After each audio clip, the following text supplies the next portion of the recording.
Muy buenos días, queridos amigos, ¿cómo andan hoy? Realmente es muy lindo poder acompañarlos en el transcurso de la lectura del libro de Isaías. Vamos por el capítulo número 9, vamos avanzando. Gracias al Señor, cada día tenemos para meditar, reflexionar, poder leer, estudiar este capítulo, este libro tan maravilloso. Antes de leer el capítulo de hoy, meditar algunos conceptos lindos, por favor, vamos a orar. Querido Señor Jesús, muchas gracias por estar regalándonos este lindo fin de semana.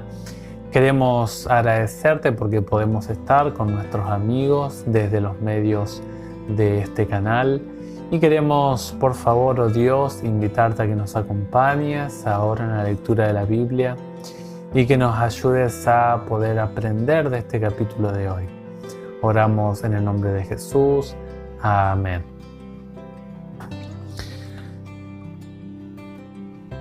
En el libro de Isaías tenemos hasta ahora 4 visiones.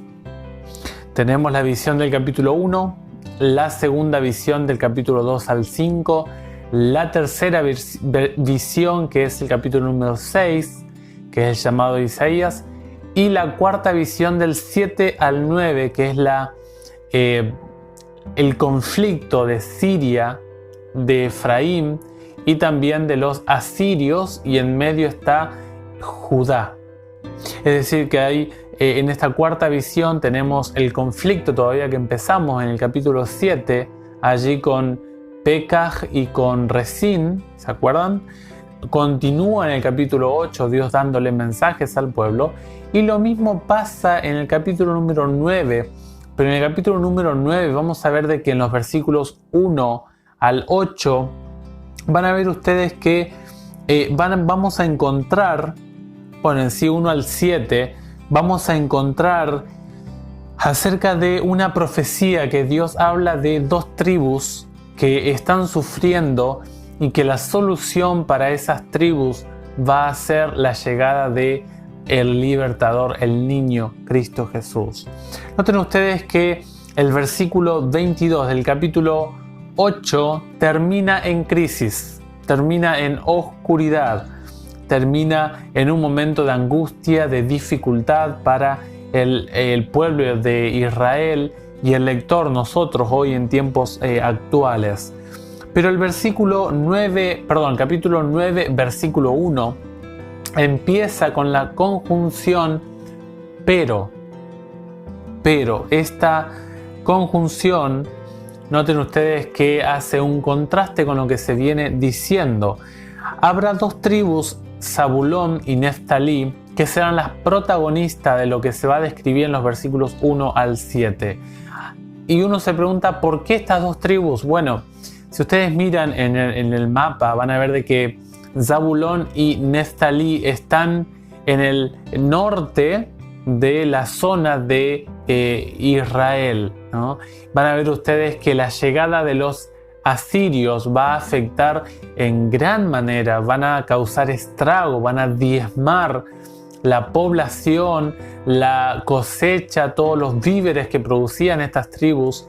La llegada de los asirios van a causar mucha destrucción para estas 2 tribus. Por lo tanto, Dios le hace una serie de promesas a estas tribus de que van a volver a restaurar su situación. Noten ustedes en el versículo 1, le habla de que estas tribus van a obtener gloria futura. El versículo 2 van a tener gran luz. En el versículo 3 van a volver a recuperar la población que se perdió. Van a sentir gozo, felicidad, y hace comparaciones como cuando se recupera un botín, cuando hay cosechas, estas tierras que son agrícolas de trabajo, de sembrío y riego, que llegue la época de la cosecha, era un momento de sumamente gozo porque allí estaba la supervivencia del pueblo. Y en el versículo 4 nos dice por qué va a haber esa alegría, ese gozo, esa multiplicación de la gente, porque Dios iba a traer liberación a estas 2 tribus. Es como si Dios le prometía la seguridad de que esto se iba a restaurar. En el versículo 5 dice que iban a cesar la guerra, la destrucción, la sangre y la muerte. Todo eso iba a ser dejado a un lado. ¿Cómo? El versículo 6 nos dice que vendrá un niño que traerá un nuevo gobierno en su hombro, un niño que nos es dado, porque de tal manera Dios amó al mundo que ha dado. Es decir, es un obsequio de lo alto para restaurar la situación. Dice algunas características, va a ser un consejero, uno le va a poder consultar cuestiones importantes. Además dice que va a ser un Dios poderoso, me va a permitir ingresar a la familia de Dios. Es un ser que me asegura la armonía, la shalom, la paz, la unidad entre los elementos distorsionados del mundo en el cual nosotros vivimos. Y es un gobierno, en el versículo 7, que será regido, o sea que será estable, porque hay derecho y hay justicia. La llegada del Mesías trae luz. Y esto se cumple, esta profecía de Cristo, se cumple en Mateo 4, 12 al 16. Jesús va allí a Capernaum y se establece en su ministerio y la profecía allí se cumple. Ahora tenemos la segunda sección, que es del versículo 8 hasta el versículo 21. Esta sección se subdivide en 3 porciones. 8 al 12 vamos a ver en esta porción del 8 al 21 en sí se ven los juicios de Dios, la presencia de Dios, el castigo, la manifestación del desagrado de Dios en diferentes aspectos del pueblo. En los versículos 8 al 12 vamos a ver que Dios manda su juicio por el orgullo del pueblo septentrional, o sea, el reino del norte. Además, en los versículos 13 al 17, el juicio de Dios se da por la hipocresía del pueblo y especialmente sobre el liderazgo. Y en los versículos 18 al 21 habla, como dice un comentario, que habla por la impenitencia del pueblo, o sea, una actitud que tiene una persona de andar en el pecado y tener una actitud obstinada en ese camino pecaminoso. En los versículos 8 al 12 habla de que Dios trae una palabra para Samaria, o sea, Samaria, como comúnmente se dice, y también para Efraín, o sea, el reino septentrional, el reino del norte. Y allí habla de que esta gente con el rey Pekah tuvo, allá en el capítulo 7, tuvo un fracaso, no pudo entrar a Jerusalén, no pudo expugnarla, ¿se acuerdan? Pero este rey cree que puede todavía conquistar y dice, nosotros, allí en el versículo 9 habla de que están pensando remontar la conquista de Jerusalén con arrogancia y con presunción. Dice, bueno, nosotros se nos cayeron unos ladrillos, pero vamos a poner piedras talladas. Se nos cortaron los sicomoros, pero vamos a poner cedros. Vamos a poner árboles más caros, árboles que sean más resistentes. Noten ustedes que ahora Dios dice, voy a suscitar a sus adversarios, e incitó a sus enemigos, los asirios. Allí en 2 de Reyes 15, 29. Y luego vamos a ver de que en el versículo 12 Dios manda el castigo al pueblo de Judá también. Allí dice los sirios y los filisteos por detrás. Pero ustedes noten que Tiglat-Pileser III causó daño en el pueblo de Dios, pero no lo destruyó totalmente. Y dice en el versículo 12, a pesar de todo esto, a pesar de que los asirios causaron gran dolor en el pueblo de Dios, no se aplacó su ira y su mano aún está extendida. O sea, Dios dice, esto no va a alcanzar para el pueblo. Dios quería llamar la atención al pueblo por medio de sus juicios, pero el pueblo no quería escuchar tristemente. Desde los versículos 13 al 17, Dios va a mandar su juicio por la hipocresía del pueblo. Hipócrita, ¿sí? Creen que todo irá bien siendo que están haciendo todo mal.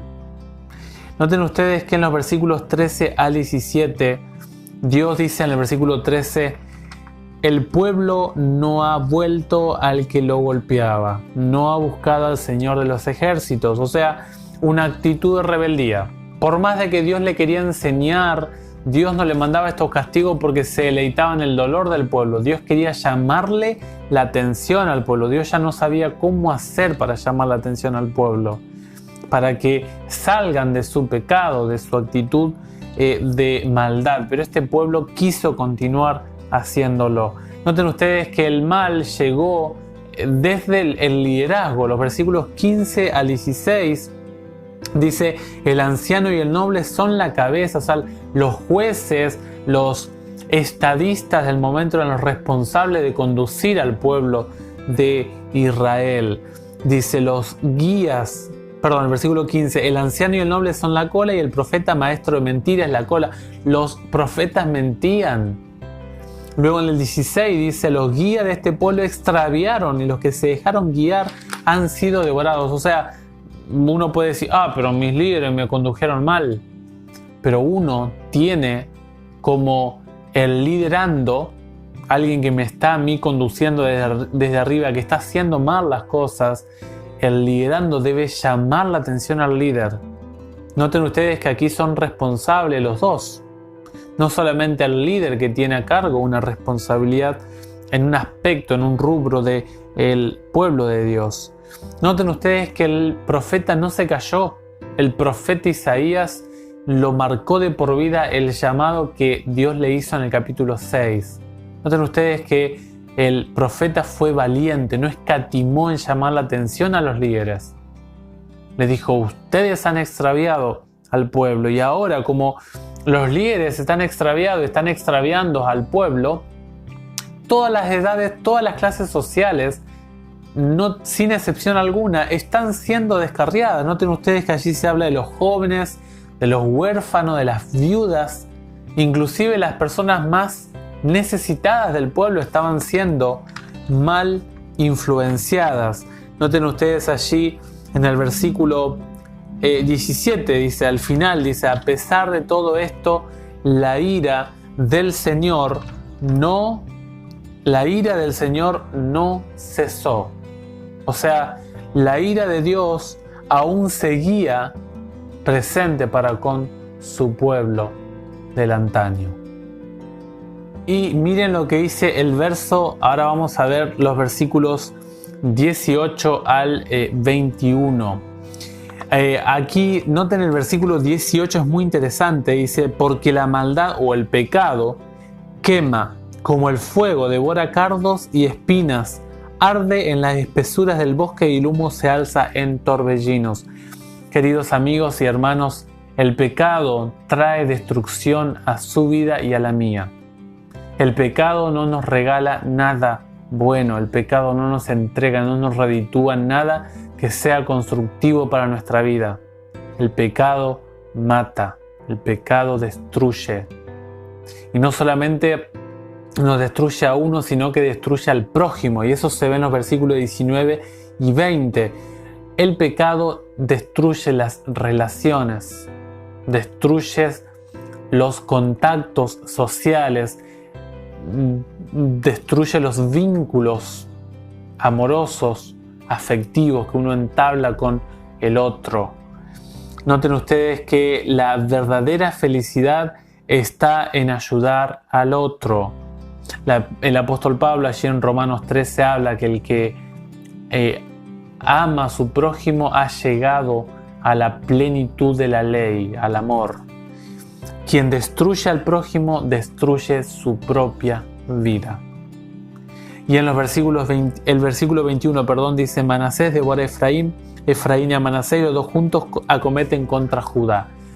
Efraín y Manasés eran tribus hermanas, tenían los mismos intereses, compartían los mismos intereses y ambas llegaron a destruirse. Y no solamente entre ellas, sino que atacaron a Judá.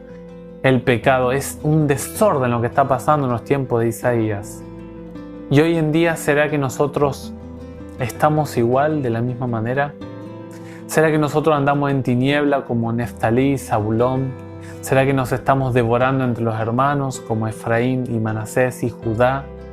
¿Será que nuestros líderes están haciendo mal las cosas? ¿Será que usted como integrante, uno dirá, pero yo soy un hermanito que no tengo nada que ver? Pero si usted está viendo que el líder está haciendo algo mal, allí el texto lo dice: los guías de este pueblo lo extraviaron y los que se dejaron guiar han sido devorados. Versículo 16. Por lo tanto, nosotros, los liderandos, los que somos conducidos por otros líderes superiores, somos responsables de sus decisiones también. ¿Será que nosotros estamos ayudando al liderazgo de nuestra iglesia, de nuestro pueblo hoy en día? Que el Señor nos ayude, que el Señor nos bendiga en este capítulo, que podamos reflexionar, podamos meditarlo en nuestras casas, en nuestros corazones.